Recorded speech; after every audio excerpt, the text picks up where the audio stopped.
il faut rappeler que ça devait être au départ un anti-héros. Enfin, c'est ce que souhaitait René Goscinny. Oui, René Goscinny avait... Disons que nous avions à l'époque face à nous une armada de héros style Superman, et j'en passe et des meilleurs, qui évidemment nous venaient des Amériques. Et les éditeurs d'alors, ils ont évolué depuis, j'espère, qui n'avaient pas très peu d'idées, nous réclamaient évidemment de faire des héros de ce type. Ce qui fait qu'avec René Goscinny, on en avait ras la soupière parce que dessiner même des sous-Tintin ou des sous-Superman, c'est jamais très marrant. Quand on a eu l'occasion justement de travailler véritablement pour soi, parce que Astérix est né finalement parce que nous étions nos propres rédacteurs en chef, puisque le personnage est né pour un journal qui s'appelait Pilote.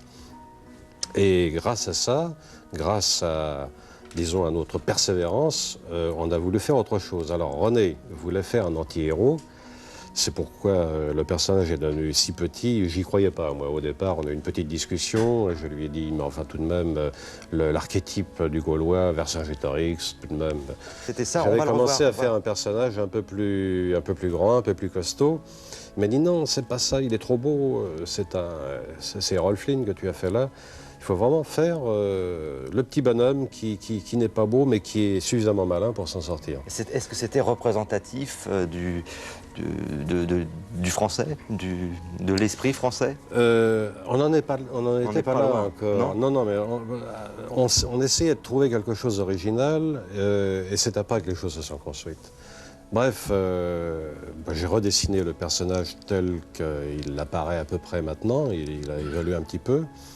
Et puis, comme il paraît que je suis têtu, je lui ai affilié un personnage un peu plus fort, toujours à côté de lui, qui l'a forcément bien aidé après, parce que avec René Goscinny, tout au moins René s'est rendu compte qu'à la longue, un anti-héros, ce n'est pas praticable. C'est-à-dire que vous pouvez faire un gag à un anti-héros, c'est Gaston Lagaffe d'ailleurs, mais vous ne pouvez pas lui faire mener une histoire pendant 44 pages parce que ça ne tient pas. Et là, on s'est rendu compte, et c'est le paradoxe de ce personnage, qui se voulait être français, qui se voulait être anti-héros. Finalement, c'est devenu un héros, et je crois qu'il a dépassé largement les frontières de la France.